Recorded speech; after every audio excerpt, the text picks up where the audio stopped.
Halo semuanya, kembali bersama dengan Bapak Yanto yang akan kembali melanjutkan sebuah dongeng perjalanan cucu Monton yakni Babang Tamfan Xiaoyan. Pada saat ini kita kembali diperlihatkan dengan Xiaoyan yang pada saat ini terus mempercepat kecepatannya.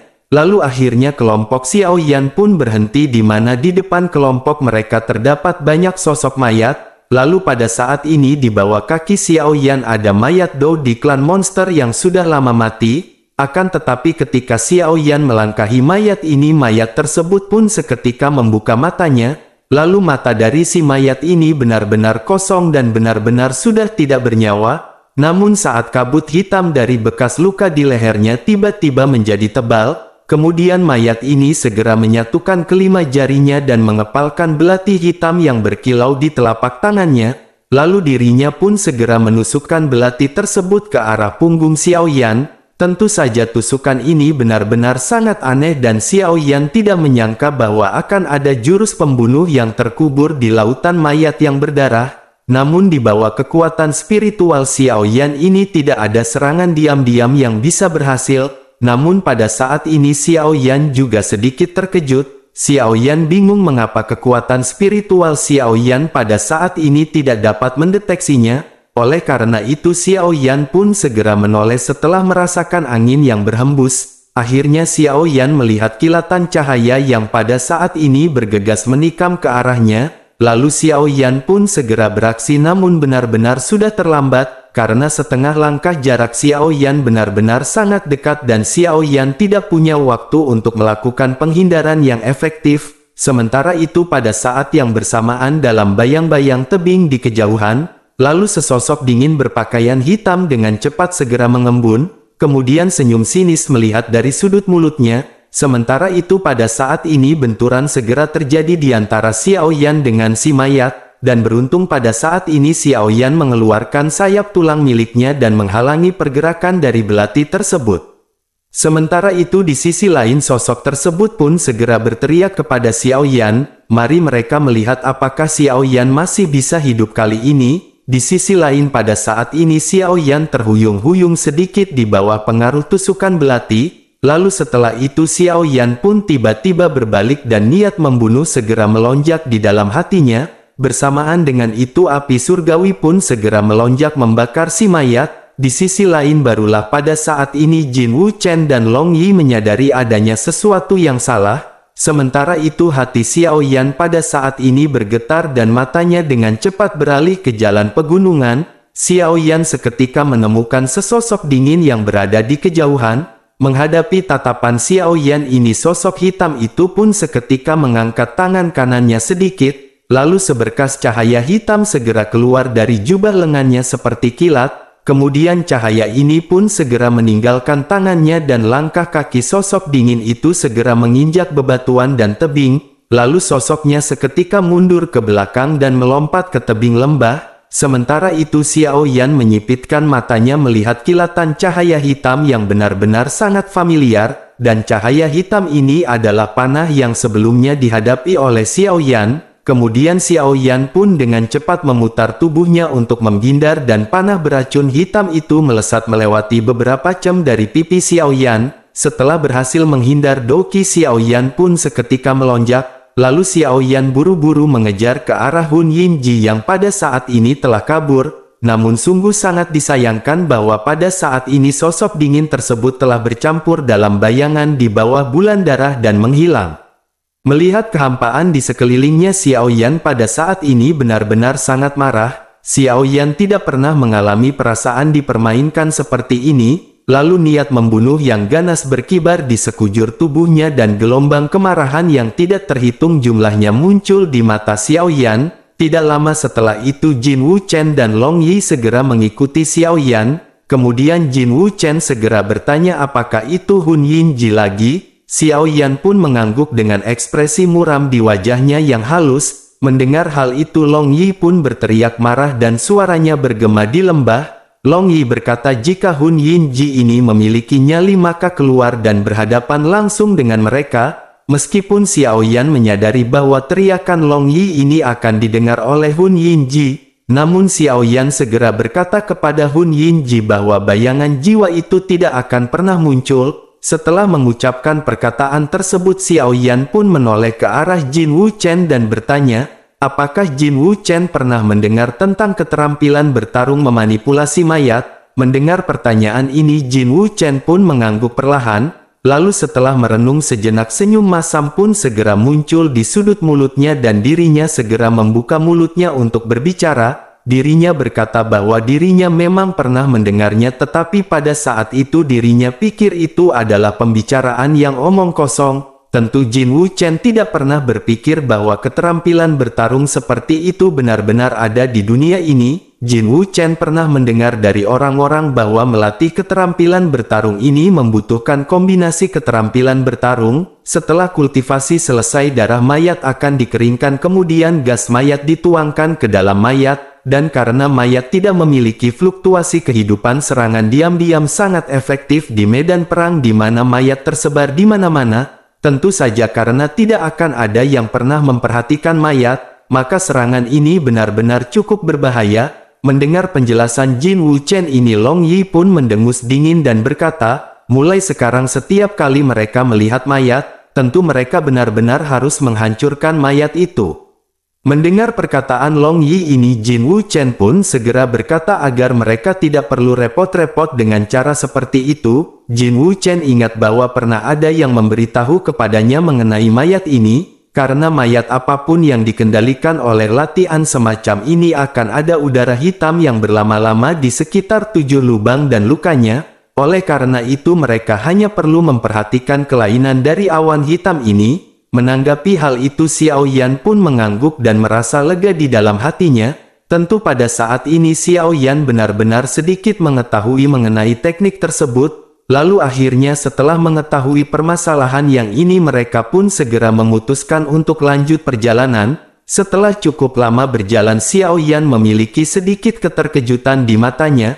Karena sejauh yang bisa Xiao Yan lihat ujung jalan pegunungan ini tiba-tiba terputus. Dan tidak ada jalan untuk dilalui pada saat ini. Kemudian bagian bawah jalan ini berwarna hijau pekat dan kabut terus bergejolak. Oleh karena itu Xiao Yan tidak bisa melihat apa yang terjadi di depan. Lalu Jin Wu Chen pun melihat sekeliling dan berkata tanpa diduga masih ada penghalang antara sisi dalam dan sisi luar ilusi ini. Tentu saja tempat ini benar-benar tempat yang sangat ajaib. Namun jika begitu permasalahannya bagaimana cara mereka turun? Menanggapi perkataan tersebut Long Yi pun segera melesatkan tombaknya ke bawah ke dalam kabut. Namun tidak lama tombak dari Long Yi ini benar-benar hancur. Lalu kelompok Xiao Yan pada saat ini benar-benar terkejut melihat senjata yang dilesatkan oleh Long Yi ini benar-benar hancur.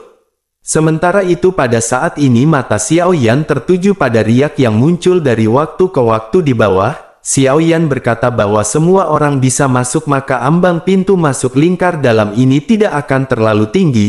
Namun pada saat ini mereka hanya belum menemukan trik untuk memasukinya. Dan sangat jelas secara untuk masuk bukanlah di awan kabut yang berada di bawah tetapi di dekat jalan pegunungan tempat mereka berdiri. Bersamaan dengan kelompok Xiao Yan yang berpikir tiba-tiba beberapa sosok manusia segera mendekat. Kemudian Jin Wu Chen pun segera menoleh dan berteriak siapakah sosok-sosok ini? Jin Wu Chen melihat lusinan sosok yang berhenti tidak jauh di antara mereka. Lalu Jin Wu Chen melihat sosok tinggi dengan pakaian putih dan merasa bahwa keberuntungan mereka memasuki ilusi ini benar-benar sial. Jin Wu Chen pun menghela nafas setelah melihat bahwa orang yang datang ini adalah Zhen Jian, yang merupakan seorang jenius yang tiada taraf. Pada saat ini Zhen Jian dan kelompoknya segera melihat ke arah Xiao Yan.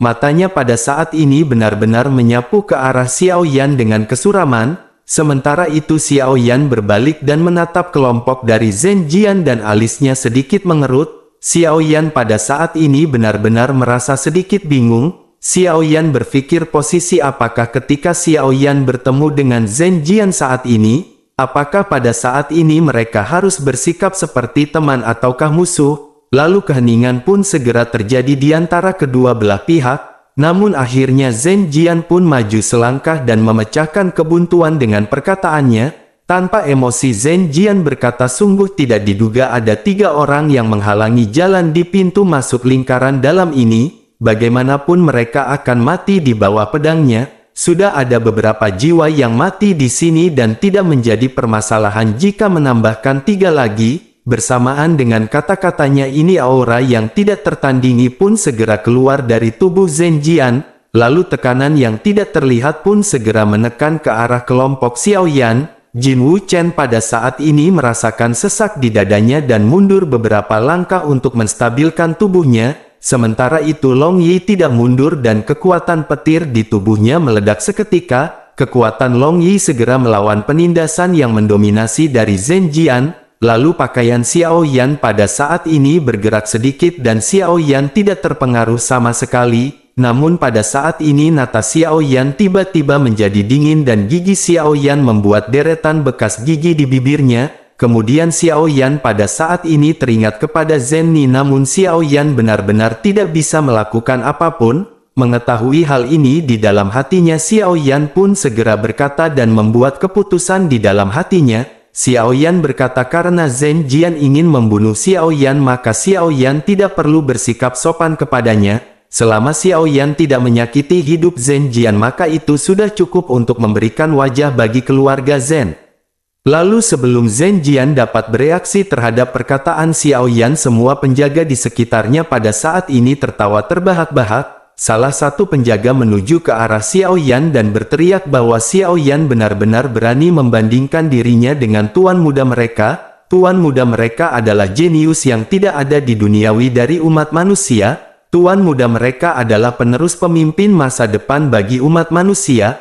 Mendengar ejekan dari para penjaga ini, Jin Wuchen dan Long Yi seketika maju. Sementara itu Xiaoyan tidak berbicara dan mengulurkan tangannya untuk memegang Long Yi dan Jin Wuchen. Xiaoyan pun menyipitkan sedikit matanya dan melihat ke arah sekelompok Dodi yang ada di hadapannya. Sementara itu di sisi lain Zhenjian pun kembali membuka mulutnya untuk meledek ke arah Xiaoyan. Zhenjian pun berkata bahwa Xiaoyan berasal dari keluarga Xiao yang merupakan orang yang terikat dengan keluarga Zhen miliknya. Keluarga klan Xiao ini benar-benar sangat rendah dan menjadi bawahan dari keluarga Zhen miliknya.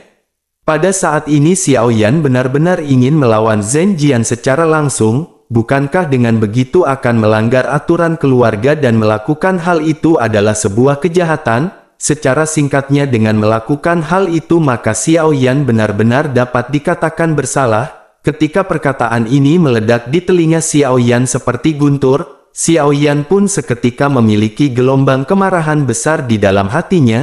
Xiaoyan tidak pernah menyangka bahwa klan Xiao sebenarnya adalah bawahan dari keluarga Zhen. Pantas saja para leluhur pada saat itu sangat menghormati Zhen Ni. Tidak heran para leluhur ragu-ragu membicarakan mengenai keluarga Zhen beberapa kali. Xiaoyan pun tersenyum kecut di dalam hatinya. Xiaoyan pun segera menekan amarah di dalam hatinya dan melangkah maju sebelum akhirnya mengepalkan tinjunya. Xiaoyan pun segera berkata bahwa Xiaoyan dan Yang Mulia belum pernah bertemu sebelumnya. Selain itu tidak ada yang pernah memperkenalkan Xiaoyan kepada Tuan Muda Zhenjian. Oleh karena itu sangat masuk akal jika mereka berdua benar-benar tidak saling mengenal. Selain itu Xiaoyan pada saat ini adalah tetua dari klan Xiao. Di depan tetua klan Zhen, tertua dari klan Xiao secara alami adalah bawahan, tetapi pada saat ini Xiaoyan bukanlah bawahan dari Tuan Zhenjian. Oleh karena itu bagaimana mungkin Zhenjian bisa mengatakan bahwa Xiaoyan telah melakukan sebuah kejahatan? Selain itu Xiaoyan tidak pernah mengatakan atau bertindak yang tidak pantas terhadap Tuan Zhenjian. Begitu Xiaoyan mengatakan hal ini, Zhenjian dan yang lainnya seketika membeku. Karena apa yang dikatakan Xiaoyan ini memang benar, karena Zhenjian hanyalah orang yang disebut jenius dari keluarga Zhen. Lalu Zhenjian tidak memiliki posisi yang menonjol dan dirinya benar-benar tidak bisa mengatakan apa-apa tentang tertua dari keluarga afiliasi. Selain itu memang tidak ada yang salah dengan perilaku Xiaoyan dari sebelumnya hingga saat ini. Kemudian Zhenjian pun melirik Xiaoyan dengan ekspresi muram.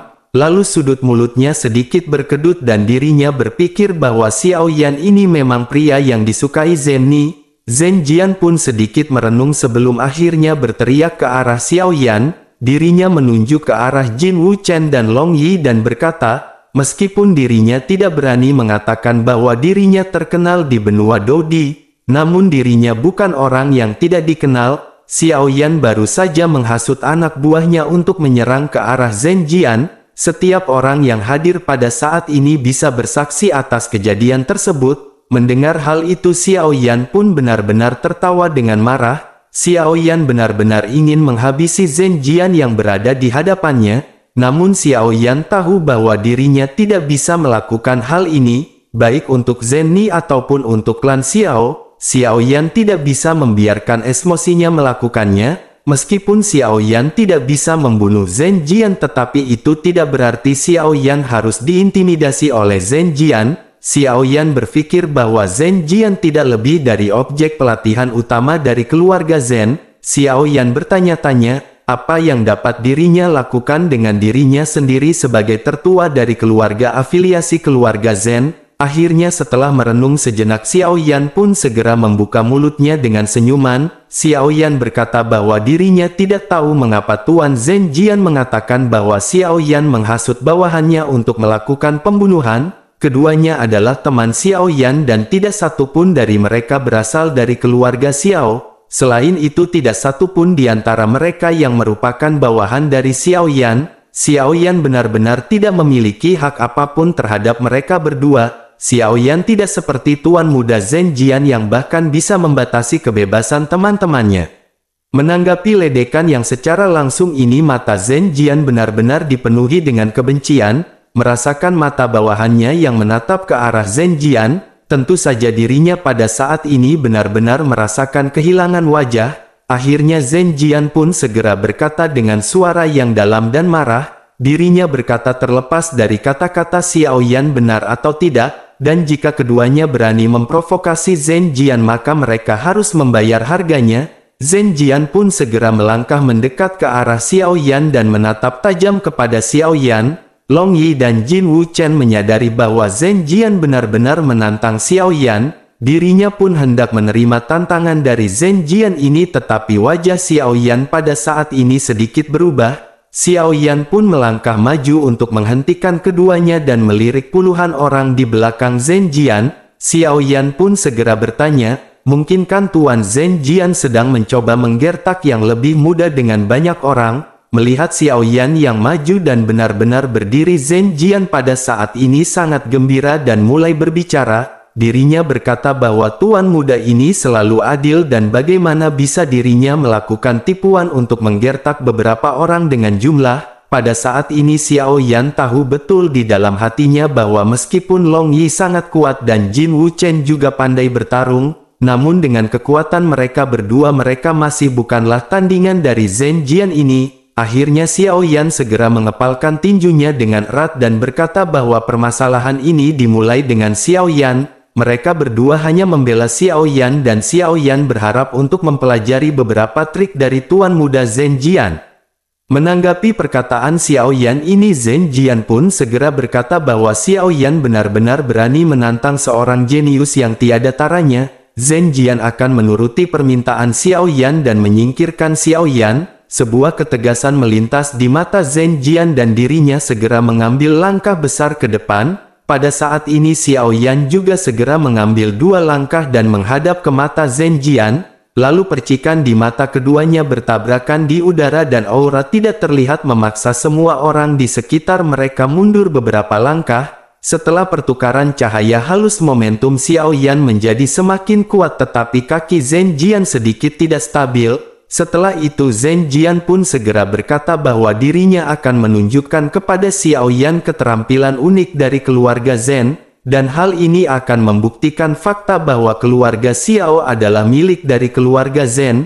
Dalam dua pertempuran yang berturut-turut ini Zhen Jian masih tidak dapat menang melawan Xiao Yan. Zhen Jian masih sedikit dirugikan dan merasa sedikit getaran di dalam hatinya. Bersamaan dengan itu pedang panjang yang dibawa di belakang punggungnya segera terhunus. Xiao Yan pun segera berkata, apakah Tuan Zhen Jian akan menggunakan pedang dari keluarga Zhen seperti yang dikabarkan? Pedang panjang Zhen Jian ini berwarna emas pucat dan ini adalah salah satu pedang yang tidak tertandingi yang dihargai oleh keluarga Zhen. Sementara itu di sisi lain seorang penjaga di pihak Zhen Jian pada saat ini merasa bingung. dirinya berkata kepada rekannya bahwa sejak memasuki gua pembantaian darah, pedang ini benar-benar jarang terhunus. Namun pada saat ini pedang Tuan Muda benar-benar telah terhunus sejak awal pertempuran. Jadi apakah Tuan Muda ini benar-benar ketakutan melawan Xiao Yan? Sementara itu di sisi lain Zhen Jian pada saat ini menatap tajam ke arah Xiao Yan, lalu tangan kanannya yang memegang pedang emas melambai di udara dan Doqi yang melonjak segera dituangkan ke dalam pedang. Pada saat yang bersamaan lapisan tebal cahaya keemasan segera mekar dari pedang dan menutupi tubuh Zhen Jian. Kemudian cahaya ini menyelimuti Zhen Jian seperti lapisan tipis baju besi emas, lalu pedang ini benar-benar dapat menggabungkan serangan dan pertahanan menjadi satu. Jika begitu permasalahannya maka memang pedang ini adalah pedang yang tidak tertandingi yang sangat dihargai oleh keluarga Zhen. Sementara itu mata Xiao Yan menyipit menjadi celah tipis yang bersinar dengan semangat militan. Xiao Yan menunjuk Zhen Jian dengan pedang api surgawi di tangannya. Lalu api biru keabu-abuan segera menyala menjadi semakin kuat di atasnya dan bahkan udara pun terbakar menjadi uap. Melihat api surgawi Xiao Yan ini Zhen Jian pun segera berkata ternyata Xiao Yan memiliki api surgawi. Tidak heran Xiao Yan berani begitu sombong tetapi sangat disayangkan kesombongan itu akan segera berakhir. Setelah mengucapkan perkataan tersebut Zhen Jian pun segera mengeluarkan teknik pedangnya bentuk pertama. Dengan teriakan rendah sebelumnya baju besi emas di tubuh Zhen Jian pun pada saat ini menjadi semakin terang, dan ketika kakinya menginjak tanah sosok Zhen Jian pun sudah berada di atas, lalu dirinya pun akhirnya segera menukik dan melesatkan pedang yang sangat tajam ini ke arah Xiao Yan. Pada saat ini Xiao Yan sama sekali belum bergerak dan ketika pedang itu tiba angin pedang telah mengaduk debu yang tidak terhitung jumlahnya. Melihat semua ini Xiao Yan menyadari bahwa pedang ini memiliki ketajaman yang sangat tajam, lalu akhirnya pedang kuno api surgawi perlahan terangkat dari tangan Xiao Yan, kemudian gumpalan api biru keabu-abuan pada saat ini benar-benar mengeluarkan suhu yang sangat panas, merasakan aura api surgawi yang panas dan tirani ini tangan Zhen Jian yang memegang pedang pun seketika menegang. Lalu cahaya tajam melintas di matanya dan Doqi-nya kembali melonjak dan cahaya pedang menjadi sedikit lebih tajam. Kemudian pedang Zhen Jian dengan pedang Xiao Yan pada saat ini segera bertabrakan bersama membuat suara benturan logam.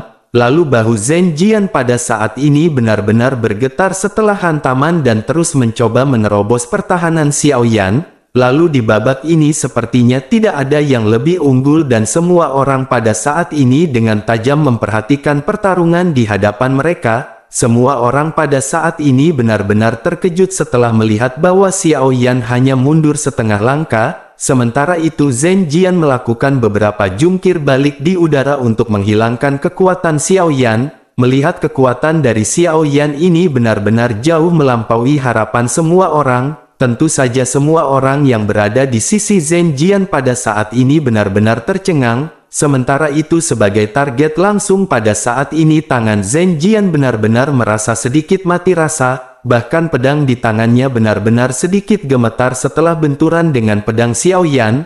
Lalu pada akhirnya setelah banyaknya benturan sosok Zhen Jian pun segera terjatuh dan wajahnya sedikit memucat. Kemudian kemarahan pun melonjak di hati Zhen Jian karena dirinya benar-benar tidak menyangka bahwa dirinya akan gagal menghancurkan Xiao Yan dalam pedang bentuk pertama. Selain itu Xiao Yan pada saat ini tidak menggunakan keterampilan bertarung apapun untuk menghadapi Zhen Jian, karena Xiao Yan hanya melesatkan Doqi-nya dan itu benar-benar sulit ditembus oleh Zhen Jian.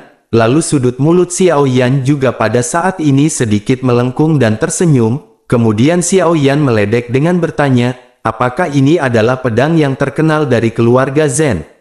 Ekspresi dari Xiao Yan ini tentu saja membuat Zhen Jian menjadi semakin marah, lalu kilau emas segera menjadi lebih kuat jika dibandingkan dengan sebelumnya, lalu pada saat ini Zhen Jian mengeluarkan teknik pedang bentuk kedua, sehingga Zhen Jian kembali menginjak tanah dan bergegas maju dan bilahnya sedikit bergetar. Dan dalam sekejap mata Zhen Jian pun segera melesatkan pedang ini kepada Xiao Yan. Melihat hal ini Xiao Yan berkata kekuatannya jauh lebih kuat jika dibandingkan dengan bentuk pertama. Namun sayang sekali kekuatan dan kecepatannya tidak cukup. Xiao Yan pun mengayunkan pedang api surgawi beberapa gerakan mewah dan berniat untuk langsung menghancurkan Zhen Jian. Namun ketika pedang api surgawi Xiao Yan ini hendak memukul pedang milik Zhen Jian, justru tiba-tiba pedang pun terbelah menjadi dua dan berubah menjadi dua pedang. Lalu bayangan dari pedang ini segera terbang melewati sisi kiri dan sisi kanan dari pedang milik Xiao Yan. Bersamaan dengan itu segel di tangan Zhen Jian pada saat ini segera berubah. Zhen Jian segera berteriak ketika mengeluarkan teknik pedang perkasa membelah bulan, sehingga dua bayangan pedang ini pun segera berubah menjadi 10 cahaya pedang bulan sabit emas di udara dalam sekejap, lalu itu segera membentuk jaring pedang yang seketika menutupi Xiao Yan. Melihat hal ini Xiao Yan pun segera mengeluarkan teknik pukulan yang telah Xiao Yan pelajari sebelumnya. Xiao Yan pun segera menginjak tanah, namun Xiao Yan pada saat ini segera terkejut, karena cahaya pedang bulan sabit emas ini benar-benar sangat aneh dan menekan langkah kaki Xiao Yan seperti bayangan. Xiao Yan pun bertanya-tanya bagaimana mungkin ini bisa terjadi, mungkinkah itu perbedaan tingkat keterampilan bertarung. Xiao Yan akhirnya segera mengingat perkataan dari Zhen Ni yang berkata bahwa teknik 9 pedang kaisar ini adalah keterampilan bertarung semi. Tidak peduli seberapa misterius teknik Xiao Yan akan sangat sulit untuk menembus tingkat keterampilan bertarung ini. Bersamaan dengan Xiao Yan yang berpikir 10 cahaya pedang bulan sabit sudah mendekat ke arah Xiao Yan, lalu Xiao Yan bahkan bisa merasakan sakit yang membakar dari angin kencang yang ditimbulkan oleh cahaya pedang ini. Melihat hal ini ekspresi Xiao Yan pada saat ini segera berubah drastis. Sementara itu di sisi lain melihat Xiao Yan dalam permasalahan, senyum pun segera muncul di wajah tegang Zhen Jian. Dirinya pun segera berteriak bahwa teknik pedang ini dapat menyerang dan bertahan dalam waktu yang bersamaan. Selain itu setiap gerakan dari pedang ini benar-benar memiliki trik tersembunyi. Jika Xiao Yan ingin menyingkirkannya dengan keterampilan tubuh maka itu hanyalah sebuah mimpi. Melihat Zhen Jian yang tertawa, Xiao Yan pun mendengus dingin di dalam hatinya. Lalu sayap tulang di punggung Xiao Yan seketika terbuka, kemudian digabungkan dengan kelincahannya, maka kecepatan Xiao Yan tiba-tiba meningkat secara ekstrim. Xiao Yan pun segera menarik diri sekaligus menjauh, sehingga senyum Zhen Jian pun segera membeku di wajahnya dan dirinya segera menggertakkan giginya sebelum akhirnya menyatukan jari-jarinya. Lalu 8 bayangan pedang segera bertabrakan dengan 2 bayangan pedang pertama. Kedua bayangan pedang itu pun segera menekan dada Xiao Yan dalam sekejap. Lalu Xiao Yan yang baru saja menjauh dan langkah kakinya belum stabil segera terkejut melihat pedang yang sangat cepat. Xiao Yan pun berusaha mati-matian untuk mengelak dan api surgawi segera melonjak. Pada akhirnya Xiao Yan pun berhasil menghindar dan pedang terbang telah tenggelam ke dalam tebing di belakang Xiao Yan. Akhirnya pada saat ini Xiao Yan pun bisa berdiri dengan tegak dan matanya sedikit berkedut. Pada saat ini Xiao Yan memiliki pemahaman baru tentang serangan dari pedang 9 kaisar. Sementara itu Zhen Jian yang kehilangan 2 pukulan berturut-turut segera melakukan serangan lanjutan, lalu dirinya mengeluarkan teknik pedang 9 kaisar langkah ketiga. Tentu Zhen Jian pada saat ini benar-benar menjadi sangat marah karena malu. Akhirnya dengan segera setelah segel dirubah cahaya keemasan keluar dari tebing dan jatuh ke tangannya, lalu Zhen Jian pun memegang pedang ini di tangannya. Sementara itu di sisi lain setelah mempelajari pelajaran dari bentuk pedang kedua Xiao Yan tidak berani ceroboh, Xiao Yan pun pada saat ini segera menggenggam erat pedang kuno api surgawinya dan bersiap untuk memblokir serangan.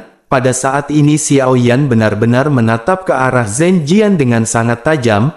Lalu tidak lama setelah itu karena Xiao Yan telah memahami sesuatu, maka Xiao Yan pun pada saat ini segera menutup matanya, dan apa yang dilakukan oleh Xiao Yan ini adalah tindakan yang seketika menimbulkan seruan. Sementara itu Xiao Yan berpikir karena sulit untuk mengetahui keaslian dari sosok Zhen Jian, maka jangan menggunakan matanya untuk melihat. Dalam mengidentifikasi tubuh yang sebenarnya maka kekuatan spiritual lebih efektif daripada mata, dan dalam mendeteksi gerakan yang sangat cepat, maka kekuatan spiritual benar-benar sangat berguna. Di bawah kekuatan spiritual Xiao Yan ini semuanya benar-benar telah terungkap. Lalu senyum di sudut mulut Xiao Yan pada saat ini menjadi semakin lebar. dan pada akhirnya api surgawi yang segera melonjak menggulung pedang kuno api surgawinya, sehingga benturan logam segera terdengar seperti badai yang sangat padat, lalu tubuh Zhen Jian pun secara bertahap terungkap di belakang Xiao Yan.